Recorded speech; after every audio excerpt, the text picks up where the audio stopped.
La discipline positive de Jen Nelson. Voilà, je ne vais pas vous faire juste un bilan ni un commentaire, je vais vous faire juste un mini résumé de ce que vous pouvez trouver là-dedans et ce que vous avez à l'acheter et à le lire, ou à l'emprunter dans les bibliothèques, ou emprunter à votre copine ou autre, parce qu'il est super. Voilà. Donc j'avais déjà lu pas mal de choses auparavant, et donc c'est vrai qu'il y a pas mal de redites, c'est vrai qu'il y a pas mal de choses que je savais déjà, mais pour moi, je pense que c'est un très bon condensé pour les gens qui ne connaissent pas grand-chose à la discipline positive et qui ont envie à la fois d'aller vers la bienveillance avec leurs enfants, mais qui ne veulent pas forcément tomber dans le laisser aller ou le laisser faire. D'ailleurs, elle en parle, c'est vraiment vraiment très très très différent. Donc, je vais essayer d'être le plus clair et le plus rapide possible. Donc, c'est Jen Nelson qui le fait. Qu'il a écrit. C'est une psychologue américaine, mère de 7 enfants. Donc déjà, on peut s'imaginer qu'elle a un petit peu d'expérience de par son travail et de par sa situation familiale. Et c'est traduit par Béatrice Sabaté. Voilà. Alors, je vous présente Hector, qui va vous guider dans ce... Non, mais il était là, je ne sais pas pourquoi. Il était là pour nous présenter sûrement le tableau. C'est ma fille qui a dû jouer avec. Voilà. Donc, alors, hop. Donc, je le redis, je ne fais pas un résumé du livre parce que je pense qu'il ne peut pas vraiment être bon de le faire. Je vais vous donner les idées principales et le pourquoi, d'après moi, c'est important d'aller lire ce livre. Vous m'excuserez vraiment pour les phrases qui montent, celles qui sont à peu près comme il faut. Enfin bref, c'est de l'artiste, c'est mon côté artistique. Donc alors, les points forts de ce livre et de cette pédagogie, c'est que on fait enfin la différence, c'est même pas la différence, mais cette femme est assez stricte, ou en tout cas claire sur le propos. On ne tombe ni dans l'autoritarisme, ni dans la permissivité. Donc ça, vraiment, c'est un point clé de ce bouquin et de cette pédagogie-là, c'est qu'on n'est pas dans un parent qui devient une espèce de gendarme, ni dans le laisser faire et le grand n'importe quoi et l'anarchie. Donc la discipline positive, c'est à la fois la fermeté. La fermeté, c'est pas la dureté, hein, c'est pas la méchanceté, c'est à la fois la douceur, et la douceur, c'est pas la mollesse. On peut être doux et ferme en même temps, c'est pas en opposition. Et la bienveillance. Donc ça, c'est vraiment un point important. Donc ensuite, elle parle qu'elle s'appuie sur les préceptes de Adler. Donc je vous laisserai voir dans le livre ce qu'il en est. Elle dit que en gros Adler et elle partent du principe qu'il faut à l'enfant et à tout être humain acquérir les 7 compétences essentielles ou 7 perceptions essentielles. Quelles sont-elles? Je le passe très vite, mais en gros c'est la perception de ses aptitudes, c'est-à-dire je suis capable de faire des choses. La perception et son importance dans la famille. Je fais partie de telle famille, on a besoin de moi. La perception de maîtriser et agir sa vie. J'ai une influence sur ce qui m'arrive, je peux agir. Ensuite, les aptitudes intrapersonnelles et interpersonnelles. Intra, c'est-à-dire se connaître, se contrôler.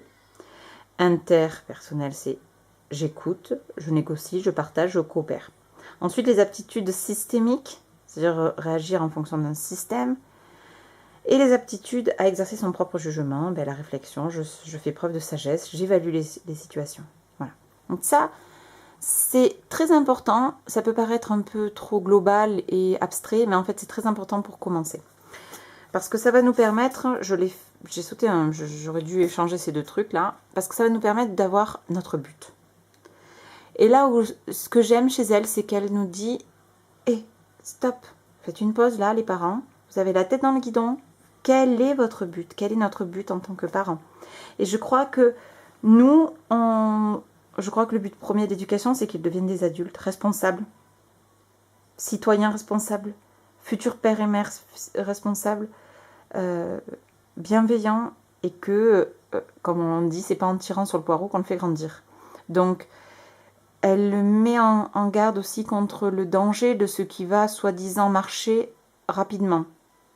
Effectivement, la punition, punir, crier, tout ce dont on a eu l'habitude de vivre nous-mêmes et de faire et de devoir faire, des fois ça a des réponses très rapides. Effectivement, on se dit, ah ben oui, il a arrêté le gamin de faire n'importe quoi parce que j'ai gueulé, parce que ceci, cela. Sauf qu'il ne faut pas confondre, quand ça marche, c'est pas forcément éducatif. Il faut voir le but, toujours. Parce qu'elle m'en parle, la punition par exemple, elle entraîne 4 grandes choses, qu'elle résume en 4 grands R. La rancœur, la revanche, la rébellion et ou le retrait. Et je vous laisse approfondir le sujet, mais si vous réfléchissez, je vous demande de réfléchir à ce que vous avez fait quand vous étiez jeune. Ou même en tant qu'adulte, quand on se prend des réflexions, même si elles paraissent justifiées, c'est-à-dire même si on a fait une bourde, mais quand on a l'impression de finalement être grondé, finalement comme quand on était petit, eh bien je vous demande de voir quel sentiment vous avez, si c'est la rancœur, si c'est une envie de rébellion, si c'est une revanche, si c'est un retrait. Donc voilà, pour ce premier point. Alors, je reviens là sur mon milieu en repassant, du coup, vous voyez, on est loin de l'autoritarisme et on est loin de la permissivité, on est dans la bienveillance. Ensuite, elle dit, voilà, avant de corriger, c'est-à-dire, on n'est pas là pour le laisser faire n'importe quoi, avant de corriger son enfant, eh bien, il faut se connecter à lui.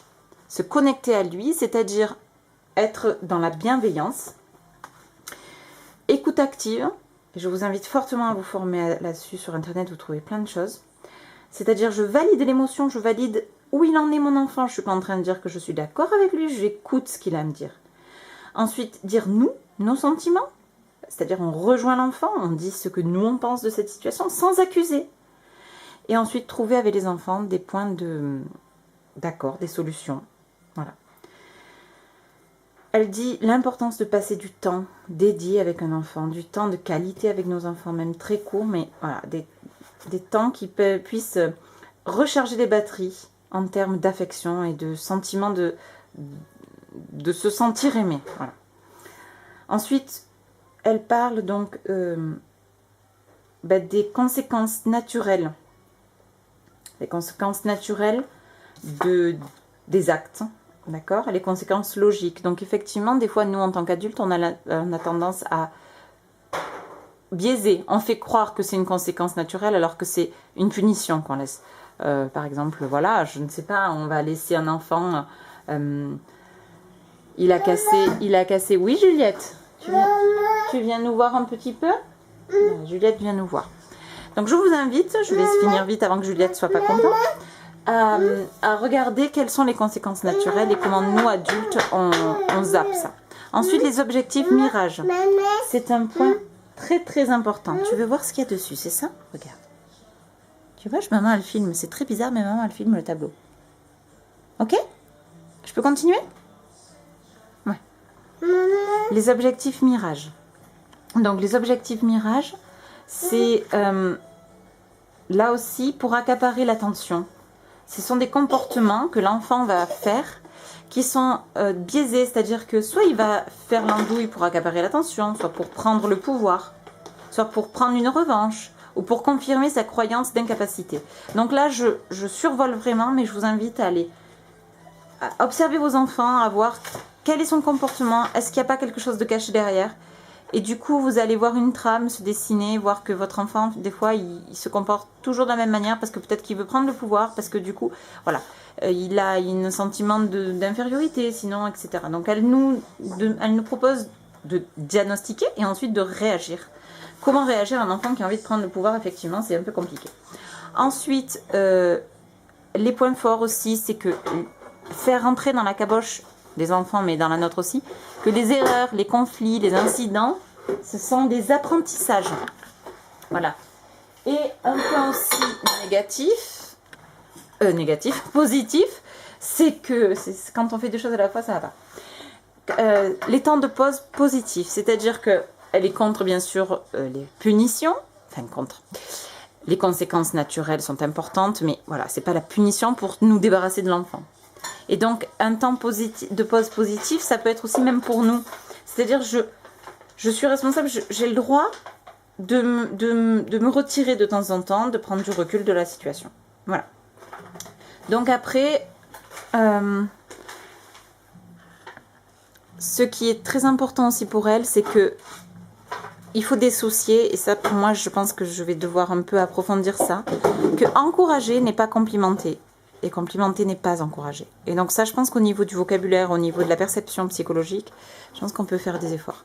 Et ensuite exprimer son amour inconditionnel, c'est-à-dire que je crois qu'en tant que parent, et je me le dis à moi-même, tout ça, il faut qu'on prenne du recul. Et qu'on puisse vraiment se dire, ben voilà, là, cet enfant, il n'est pas qu'à moi, il est en devenir et j'ai juste à l'accompagner et à lui montrer mon amour de manière inconditionnelle. Quoi qu'il fasse, je l'aimerai. Je suis contre ses mauvais comportements, je suis contre le fait qu'il puisse peut-être voilà, faire des choses négatives dans la famille et je suis là pour, avec fermeté, le reprendre. Mais par contre, je l'aime de manière inconditionnelle. Voilà, donc je vous laisse tranquille et je vous dis d'acheter ce livre. Je vous redis, la discipline positive. Hein, Juliette, t'es d'accord, toi? Que maman, elle a des efforts aussi à faire? Et si vous avez des questions ou toute autre chose, ben, vous me laissez des questions en dessous et j'essaierai d'y répondre tant que je peux.